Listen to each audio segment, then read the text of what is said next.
Mayor Nenshi, John Tory says he wants to speak with major Canadian mayors about the Syrian refugee crisis. Are you in conversations with him? Yes, in fact, I spoke with Mayor Tory this morning, and this is very important, that certainly there are some very important policy discussions to be had at the federal government level, and I'm actually not upset that this has become an election conversation, because it's a conversation that we as Canadians should have. However, it's also extremely important, as I mentioned yesterday, that individual Canadians do what they can in order to help bring refugees, bring really desperate people into Canada.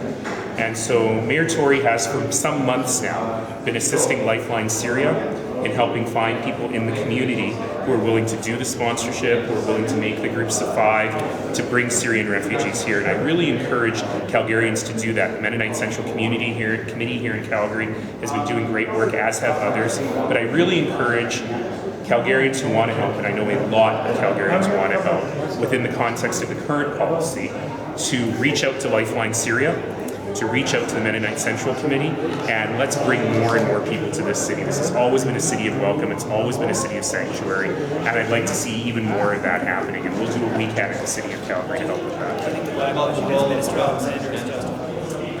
You know, I never talk about politics in other orders of government, really I don't.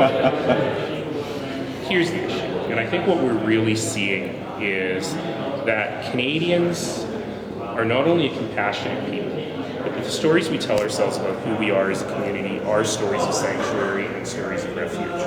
You know, this summer I went to Africa, and I visited my mom's hometown, and I looked across the lake, and I realized that if my parents had been born on the other side of that lake, rather than being immigrants in 1971, they would have been refugees to Canada in 1972. The Ugandan refugees that we brought in 1972, the Vietnamese boat people, the Czechoslovakian refugees in the late 1960s have all contributed immeasurably to the wealth, to the prosperity, and to the community here in Canada. And I think what we're seeing, I really am getting to your question, and I think what we're seeing in this so-called backlash is Canadians are saying, you know what, the talking point of if we only defeat ISIS, then this problem will go away, is not resonating with me. Because I think Canadians are saying it's fair to ask, is that working? Has the refugee crisis gotten better since we started the air strikes? And in reality, regardless of the rest of it, no one is saying you bring in the refugees and that solves the whole problem. But regardless of all the rest of it, we have tens of thousands, hundreds of thousands of desperate people. And we have a country that's known as being a safe haven. And we have to be able to do that. And saying, oh, the media hasn't covered this enough, as if federal government policy should be based on what's on the cover of Calgary Sun or on Power and Politics every morning is ridiculous. And, you know, Minister Alexander should have been a star. He was an incredible diplomat, by all accounts he's a brilliant man, but he's also the minister behind Bill C-24, which I will remind you means that me, born at St. Mike's Hospital in downtown Toronto, could have my Canadian citizenship stripped. He's also the minister who prefers to insult other parties rather than answer questions. And I'd like to have one question answered from him, which is how many Syrian refugees are here? The number changes every day. And if a minister can't answer those basic questions, well, let's be blunt here. We used to have a principle called ministerial responsibility, ministerial accountability, that if the bureaucrats in your department are not doing a great job, you take responsibility. It's been a long time since we've had that in Canada. Maybe we need it back. Is there an opportunity, do you think, to work with, I mean, you mentioned John Tory, but a more broad city initiative on this? Absolutely. And what would that look like? Absolutely. I don't know what that looks like now, but I have to tell you that, you know, for many months, Mayor Tory has been pushing other mayors, and certainly we've been having quiet conversations with faith groups and other community organizations in Calgary about this. And what's happened, for better or for worse, in the last few weeks is it's really put it to the fore. And so, you know, people have a lot of other things on their mind with this federal election, but we can walk and chew gum at the same time. And I think it's important for Canada's big city mayors to really come together and talk about what that looks like, how we can each support community organizations with the sponsorship within our communities, as has been done in the past. I don't know what that looks like. I'm sorry that I don't. I wish I had more answers. But I think that there is really an opportunity for us to be able to do better work, and frankly to learn from a lot of the leadership of Mayor Tory on this. Minister Mason suggested that there's going to be a flood mitigation. I mean, are you still expecting 2 to 3 mitigation projects? Far be it for me to say what I'm expecting from the provincial government, but I will tell you that we need to do 2 out of 3. If they are ready to go on one of them, let's go. We need to continue to figure out what happens after that. Whether it's one of the existing flood mitigation programs, whether it's something new, whether it's a heck of a lot more community-based mitigation, but it can't stop it. In CalgaryNEXT, the cleanup Oh my gosh, that's the first time anyone's asked me about that. All right. Who do you expect to bear responsibility for cleaning up that? Well, let me highlight, I'll have an opportunity, I think, to talk about this a lot more in the coming weeks and months, but let me just answer that question directly, which is that this is not something new. I've heard people say, oh, the Calgary Sports and Entertainment Group has shone a light on creosote, and no one knew about this creosote. In fact, we've been working very, very hard on this since I became mayor and long before that. Ask the people in West Hillhurst if they knew about the creosote on that site. And so we've got to figure out the right way to do this. In my opinion, and certainly we are seeking legal opinions on this, the polluter pays principle should have something to do here, and we should be able to go back in some ways to the polluter. But also, it was odd for me to hear the provincial and federal governments declaiming any responsibility and saying this is all the city. That's a bit odd. Environmental cleanup really is a provincial responsibility, and the federal government certainly has a role to play, as they do in the United States as well. So let's just say we're seeking all possible remedies. The point is that that is an environmental problem. We have been indemnified from liability for now, but we have to clean it up. But as a follow-up to that, though, do you have anyone on council who will meet with those stakeholders regarding your arena proposal next week? I haven't been invited to said meeting, and there's going to be lots and lots and lots and lots of conversation. There's nothing urgent about this. It will continue to be the fodder for scrums for a long time. Are you convinced that the proposal to use this community revitalization money to build the facility, not improve the land, is the appropriate use for that financing? Again, I'll speak a lot more about this in much more detail in a format a little more conducive to detail than a scrum, but I will say that regardless of whether you think it's the right amount of money, there has to be enough money in it.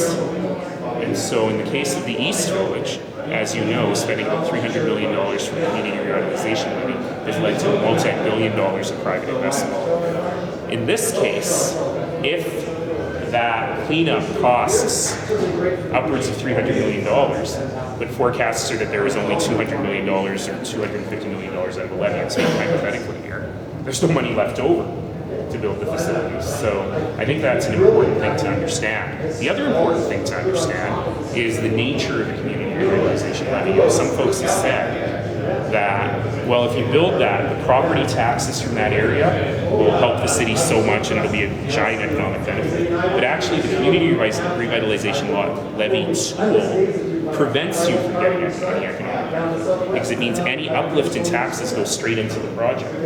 And in a place like the East Village, where you're building buildings to last 100 years and you have a CRL for 20 or 25 years, that makes sense. But given that we're told that a 30-year-old building is way too old, and we build if we build a 30-year CRL, then at the end of that CRL, we won't get any profit from it. People will just come and say, we got to build a new building. So the CRL tool is not a perfect tool here, but again, we will look for every possible alternative here to get that site cleaned up. Nenshi, the opposition wild house, as you know now, has a foothold in Calgary. What does that mean for the city? Well, I'm pleased that they do, as a matter of fact, for the answer is in your question. It's helpful for Calgary to be understood by all of the parties. And I believe we now have representation in Calgary from all of the parties in the legislature. And that's not a bad thing. So when I say I'm pleased, I'm not making a comment about the by-election results, but directly related to your question, it's important that everybody understand Calgary well. And I think the Wild Rose really knew that. that they felt that they needed some feet on the ground here, and it's probably one of the reasons why they tried so hard in this by-election. It seems like we've seen more job losses in the last few weeks, and the price of oil has fallen. And when does the turnaround happen from your perspective? and what sort of further impacts are we going to see in the city? You know, I've been complaining since the day I became mayor that when I went into the office, the crystal ball was cracked and Bronconnier never fixed it. So it's really hard for me to say. I will tell you that, of course, over the course of the summer, things have gotten worse, not better, and that's not unexpected. We certainly heard a lot of folks throughout the year saying Q2, Q3 are going to be very difficult. Will there be a turnaround? I'm not sure. What I can tell you, however, I'm not sure when, I should say. Of course, there will be one. I can tell you that Calgary is still proving to be remarkably resilient. We're still creating jobs. We're still creating jobs throughout the sector. We've gone from a world where the oil and gas industry was 50% of our GDP to a world where oil and gas is 30% of our GDP, probably a bit less now. We're still on pace to have the most office construction in downtown of any city in Canada. So people are making serious bets, $100 million, $1 billion bets on that turnaround coming. And I stand with them. I'm the mayor and I have to be optimistic. But at the same time, the fundamentals are looking good.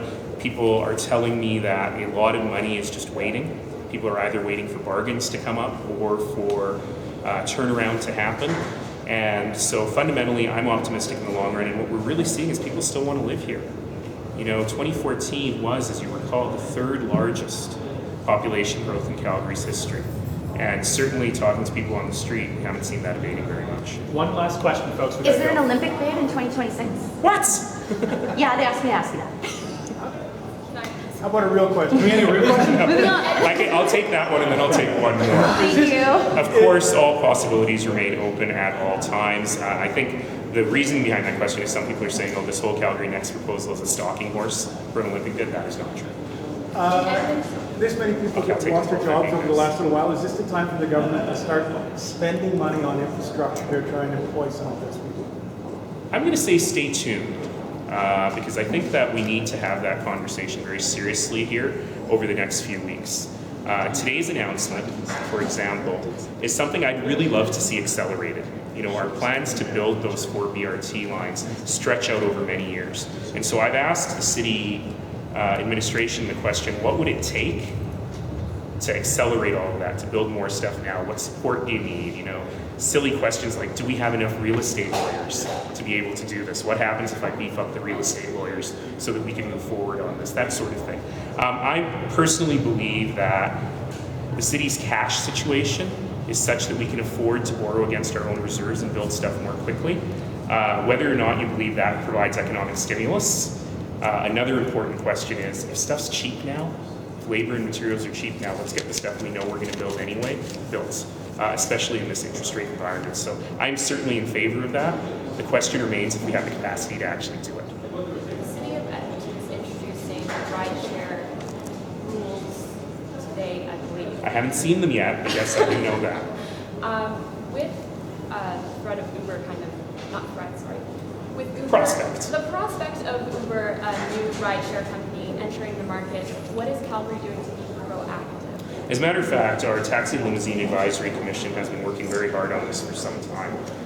And I anticipate, at least I'm hoping, that we will have new regulations in place to facilitate new black car services coming in, including but not limited to Uber Black, relatively quickly. And I hope that may happen as early as this autumn. In terms of the car sharing service, what Edmonton is doing makes sense because judges across the country have been saying you have to have the bylaws and the regulations in place in order to be able to regulate this business. And we need to regulate the business. We need to regulate for people's safety. So I'll keep a very close eye on what they've come up with and see where they end up. As you know, there are other issues around ride sharing, particularly very serious issues around insurance. That I know that the ride-sharing companies are thinking about, but until those issues are solved, I can't see any regulator supporting that kind of introduction of ride-sharing in their jurisdiction. Okay, thank you. Yeah.